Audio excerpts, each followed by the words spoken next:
বিতাড়িত শেখ হাসিনা এবং তার দূষররা নানান সময় বাংলাদেশে আসার হুমকি দিচ্ছেন। আমরা আপনাদেরকে বাংলাদেশে আসার আহ্বান জানাচ্ছি। 2024-এ এদেশের ছাত্র জনতা তাদের জীবন দিয়ে প্রমাণ করেছিল এদেশের ছাত্র জনতা ফ্যাসিবাদ মুক্ত নতুন একটি বাংলাদেশ প্রত্যাশা করে।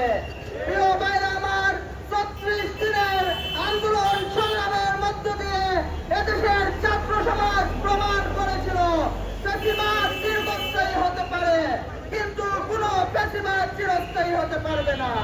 প্রিয় ভাইরা আমার, আমরা যারা বিশ্ববিদ্যালয় শিক্ষার্থী, যারা স্কুল কলেজের শিক্ষার্থী, আমরা প্রত্যাশা করেছিলাম ফ্যাসিবাদ মুক্ত বাংলাদেশে এদেশের শিক্ষাঙ্গন ক্যাম্পাসগুলো নিরাপদ হবে।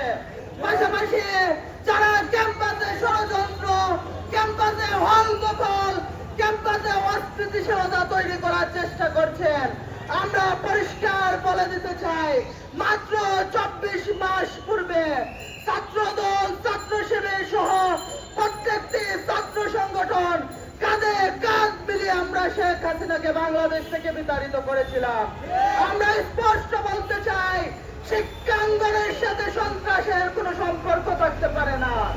আমরা সরকার এবং ক্যাম্পাস প্রশাসনকে বলতে চাই, যারা এই শিক্ষাঙ্গনে সন্ত্রাসী কার্যক্রম করছে তাদের বিচারের আওতায় আনতে হবে। সংগ্রামে উপস্থিতি, আমরা ফ্যাসিবাদ মুক্ত বাংলাদেশে প্রত্যাশা করেছিলাম জন নিরাপত্তা নিশ্চিত হবে, কিন্তু আমরা লক্ষ্য করলাম নিত্য প্রয়োজনীয় দ্রব্য মূল্যের দাম আকাশচুম্বী হচ্ছে। আমরা উদ্বেগের সাথে লক্ষ্য করছি দেশে গ্যাসের সংকট তৈরি হচ্ছে। আমরা লক্ষ্য করছি দেশে বিদ্যুতের দাম বৃদ্ধি পাচ্ছে। বিদ্যুতের দাম বৃদ্ধির প্রতিবাদ করলে সরকার আমাদেরকে হুমকি দিচ্ছে। আমরা আপনাদেরকে বলতে চাই, 17 বছরে শেখ হাসিনার শাসন থেকে শিক্ষা নেন। শেখ হাসিনা কিন্তু বাংলাদেশে টিকতে পারেন নাই। জনগণের ভাষা বোঝার চেষ্টা করেন, জনগণকে হুমকি দিয়ে আপনারাও খুব বেশি দিন টিকতে পারবেন না। সংগ্রামে উপস্থিতি, আমরা দেখতে পাই পাশের দেশ ভারত থেকে বিতাড়িত শেখ হাসিনা এবং তার দূষররা নানান সময় বাংলাদেশে আসার হুমকি দিচ্ছেন। আমরা আপনাদেরকে বাংলাদেশে আসার আহ্বান জানাচ্ছি। বাংলাদেশের মানুষজন 17 বছরের আপনাদের দুঃশাসন এবং দীর্ঘ 36 দিন এদেশের ছাত্র জনতার উপর আপনারা যেই নির্লজ্জ আক্রমণ করেছেন, এর জবাব দেওয়ার জন্য বাংলাদেশের ছাত্র জনতা প্রস্তুত রয়েছে।